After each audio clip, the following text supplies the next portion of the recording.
here's Sean McDermott talking about the challenge that he's facing this week as he gets his team ready. Is he going to be facing Patrick Mahomes? Is he going to be facing Chad Henne on Sunday? Here's McDermott on that subject. They're so good with the weapons that they have around Patrick. Andy does such a good job. They're well coached. That we've got to prepare for the system. We've got to prepare for both quarterbacks, and that's why we've got a lot of work to do this week, Adam. It really does have to prepare for both quarterbacks because we're 5 days out, and we don't know that Patrick Mahomes is going to get the appropriate clearances from an independent neurologist to play on Sunday. We don't know about the toe injury. The Chiefs are downplaying it, but look, you got a cocktail of injuries now that Patrick Mahomes is dealing with as he tries to get himself in position where he can play on Sunday. You've got to be ready for Chad Henne, and that is going to deplete your preparation. The good news is they've already faced Patrick Mahomes earlier this year. The bad news is it didn't go too well for the Bills, so at least they've got some experience there. But Chad Henne came in and played well in relief of Patrick Mahomes on Sunday, and it gives the Bills a lot to think about and a lot to prepare for, Chris, as they get ready to face the Chiefs and try to get back to the Super Bowl for the first time since 1993. It definitely does. I don't think it's like a huge difference, though, to where you're just sitting here like, whoa, this is two totally different offenses between Mahomes and Henne, right? I don't think the offense is going to drastically change. Yes, it'll become a little bit more conservative and balanced like we saw last year with Matt Moore. Really probably look a lot like the way Kansas City played Buffalo earlier this year. Kansas City ran the ball in that game, I think, more than any other game they played this season. So they'll have a good feel for what Kansas City does as far as without Mahomes. Now, preparing for Mahomes is a whole different animal. You have to worry about, like, different route combinations that really you don't have to worry about with a lot of quarterbacks or any quarterbacks in football except 3 or 4. They're not going to call some of those aggressive bombs, people moving all over the place type plays with Chad Henne. They might not call moving the pocket plays nearly as much either. So those are things that, will be different. But I don't think as far as the routes, the schemes, I don't think that's going to change a whole lot, Mike. And the last thing I'll say just is, I think the toe thing that you bring up, that in the end, I will be shocked if Patrick Mahomes isn't cleared for a concussion protocol and doesn't play this weekend. Just the total honesty, what we see throughout the year, where it goes, I would be shocked if he's not cleared for concussion protocol and playing on Sunday. But I wouldn't be shocked if you told me he woke up yesterday morning and the worst thing on his body was his toe. He wasn't worried about his head. He was sending out witty tweets and things like that. We heard Andy Reid say he was good, but that toe, that's another thing. And the fact that they're blowing that off so much to me too, I don't know. It just looks like to me like they're kind of playing coy about it. Like, oh, he might not be able to move the pocket and do those things without the toe, but we'd like you to still prepare for that. So the toe's not a problem. That's what I thought, at least. Yeah, you know what? I agree with you there. We saw how it was hampering him during the game, and as I've said, maybe the only positive from the concussion is it got him off that foot before any further damage was done to it as he tried to exert and just ignore it and just go about his business. And, and anybody who's ever had an injury and tries to fight through it, you're running the risk of greater damage to it. So with the concussion issue, Chris, I asked the league yesterday if historical data is available regarding how much time someone misses when they have a concussion, because my clear recollection is you used to be shut down for a game if you had a concussion, and then that changed. And the league told me from 2015 to 2019, there were 29 quarterbacks who were diagnosed with concussions. The median time before clearance to return was 7 days, which puts us right at the period of time that Patrick Mahomes has until his next game. The question is, will he be able to practice? Will he be able to prepare? Not that he needs to, but there's a reason why you practice. There's a reason why you go through the process of getting ready for a game. And we may get a Patrick Mahomes who isn't able to practice at all this week, isn't cleared to practice at all this week. It still is a very strange. I keep watching that play over and over again. I know. I was watching it yesterday for any evidence of a violation of the rules, and you could argue that Mack Wilson did lower his helmet to initiate contact, even though that foul is haphazardly called by officials because it's so hard to spot it in real time. But the rest of the play was clean. I mean, none of it was dirty. He was a runner and a tackle was made, right?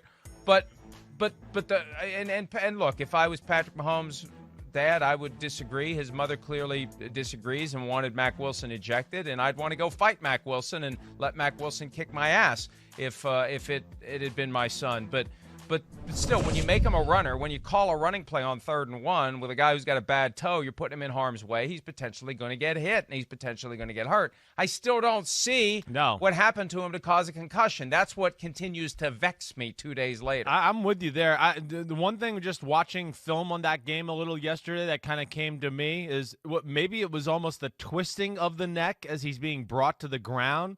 Like, you know, how a boxer can, you know, the chin just gets knocked a little bit and cuts off that blood and oxygen to the brain, and all of a sudden you're, you know, on cloud 9. I did think of that because of the way he was tackled through the neck there, and then as he does hit the ground, his neck really does kind of get rolled up a little bit in a weird, awkward position. But I'm with you. And I certainly – listen, I know Mrs. Mahomes, it's her baby boy, and I understand that. And, gosh, I'm glad I didn't have Twitter when I played, because who knows what my mom might have tweeted too. But you know, it's football. That was nothing. There would have been F-bombs. There would have been F-bombs. Well, there would have been F-bombs, sure. But, you know, he wasn't trying to lead to the head. That's where everything now has become like, oh, did his head touch? Did his head touch? Listen, the head is attached to the body. When you even try to hit with the shoulder, there's a good chance the head's going to touch. It's this big thing on top of the shoulders. It's hard to move it. So, like, I don't like this conversation about this stuff every play, like the Sorensen dive in the end zone. Then we're just going to have to let players dive in the end zone. No more tackling at the 1-yard line. I don't know, but sorry you got me off on this, and I just don't think that's the point with that one.